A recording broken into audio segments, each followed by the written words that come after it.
Caimin, Erlangga, dan Zulkifli gigit jari, Jokowi tolak ide penundaan pemilu 2024. Presiden Jokowi akhirnya menolak ide penundaan pemilu 2024. Jokowi menyebut dirinya harus patuh pada konstitusi yang ada.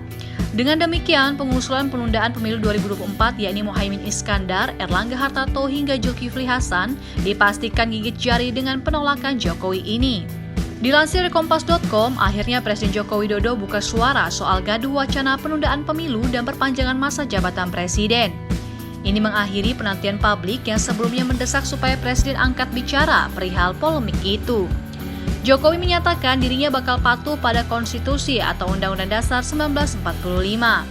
Meski demikian, Jokowi menyatakan wacana penundaan pemilu tidak bisa dilarang.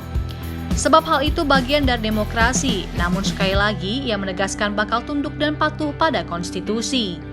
Konstitusi memang telah tegas mengatur penyelenggaraan pemilu maupun masa jabatan presiden.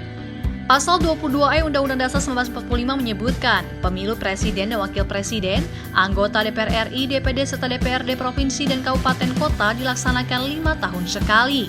Sementara merujuk pasal 7 Undang-Undang Dasar, masa jabatan presiden dan wakil presiden dibatasi paling banyak 2 periode, dengan lama masa jabatan 5 tahun setiap 1 periode. Wacana penundaan pemilu kali pertama dimunculkan oleh Ketua Umum Partai Kebangkitan Bangsa, Muhaimin Iskandar. Ia mengaku mendengar masukan dari para pengusaha, pemilik UMKM, hingga analis ekonomi sebelum menyampaikan usulan itu. Menurut Muhaimin, usulan itu muncul karena ia tidak ingin ekonomi Indonesia mengalami pembukuan setelah 2 tahun stagnan akibat pandemi COVID-19.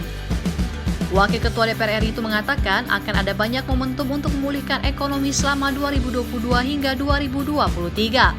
Sementara gelaran pemilu ia nilai bisa mengganggu prospek ekonomi. Ketua Umum Partai Golkar Erlangga Hartarto mengaku dirinya menerima aspirasi dari kalangan petani di Kabupaten Siak, Riau terkait wacana perpanjangan masa jabatan presiden. Hal senada juga disampaikan oleh Ketua Umum PAN Zulkifli Hasan. Menurut Zulkifli, terdapat sejumlah alasan yang membuat pihaknya mendukung penundaan pemilu, mulai dari situasi pandemi, kondisi ekonomi yang belum stabil hingga anggaran pemilu yang membengkak. Pada Januari lalu, usulan memperpanjang masa jabatan presiden ini juga disampaikan oleh Menteri Investasi atau Kepala Badan Koordinasi Penanaman Modal Bahlil Lahadalia. Terima kasih sudah nonton. Jangan lupa like, subscribe, dan share ya.